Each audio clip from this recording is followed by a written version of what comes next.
Hi, everyone. Henry DeVries with Agency Rainmaker TV.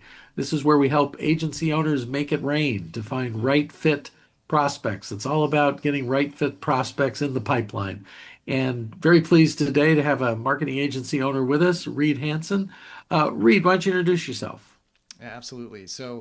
Like you said, I'm Reed Hansen. I have been running the agency called MarketSurge for the last 2 years. Prior to that, I worked in the agency world for many years uh, as a business development executive, and prior to that, I worked in software sales, selling product and SaaS products primarily. Um, I have always been really fascinated by uh, persuasion, by talking about growth. And I bring that to my clients of my agency, perspective of, how do we sell better? How do we match and meet the right and ideal clients? I'm originally from Salt Lake City, Utah, but I currently live in the Chicago area. My wife is also an entrepreneur. She's a photographer and has a photo studio here locally. But yeah, really glad to be here. And we're glad to have you. Let's talk about that subject that keeps agency owners up at night, uh, finding enough right fit prospects to keep the pipeline filled. So, what's your best business development advice for that? Yeah, well, I think the first priority is to really understand who those great prospects are, who they, there's some demographic information that, like where are they, what industry are they in, maybe what's their title.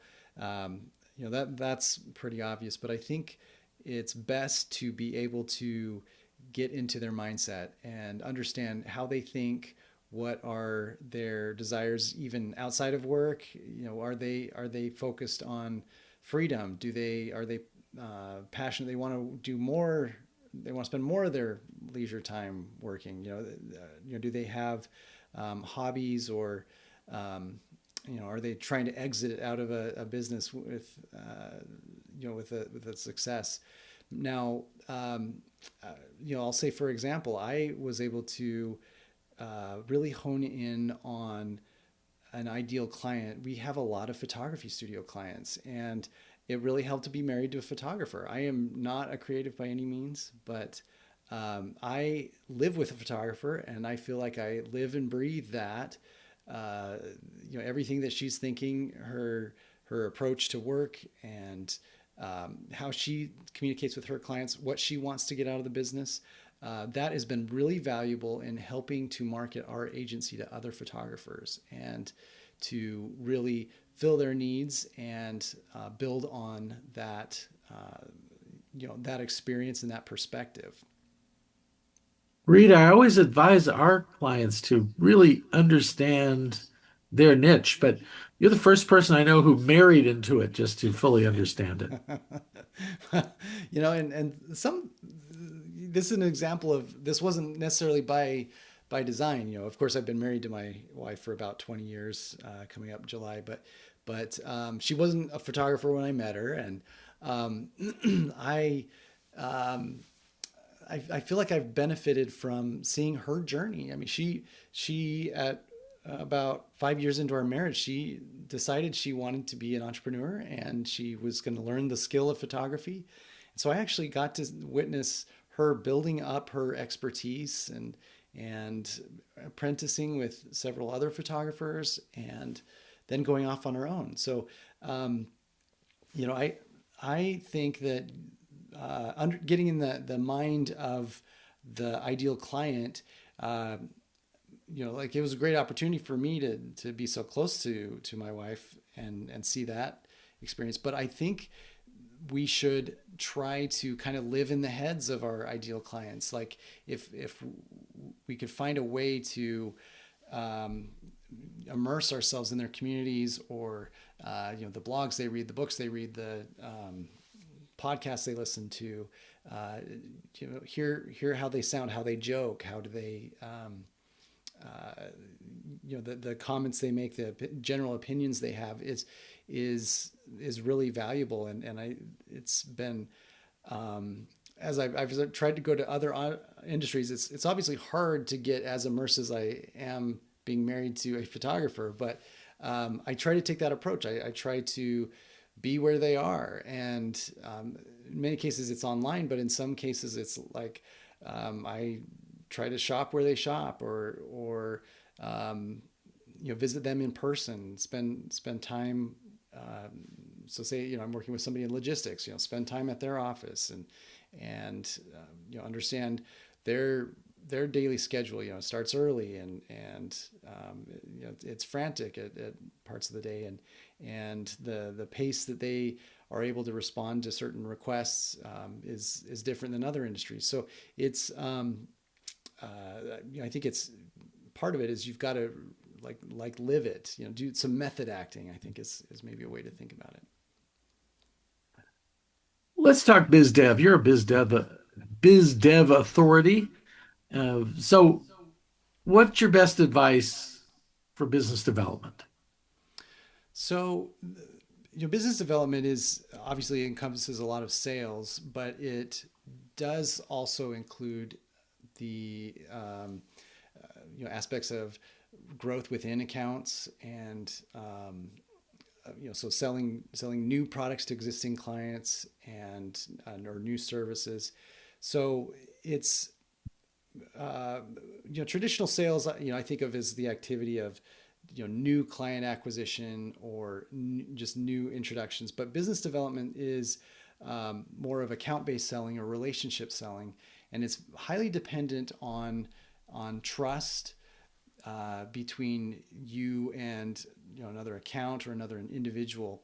So a lot of the activities that you should be engaged in addition to the traditional sales activities, would include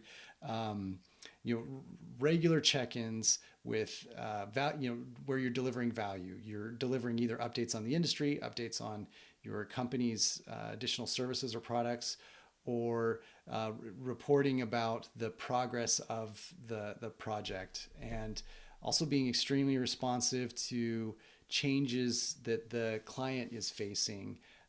If they have a support issue, or if they need to make a pivot, to be able to respond and know the right people at your agency, or in other places, is tremendously valuable. So you have to be quite supportive, responsive, and trustworthy to be the person of trust that they would go to for a new marketing project.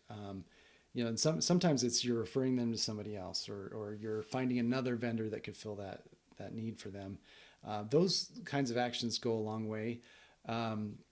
But you do need to also be deliberate about it. You need to have regular check-ins. Make sure you are delivering value on a monthly, at worst, if not weekly basis.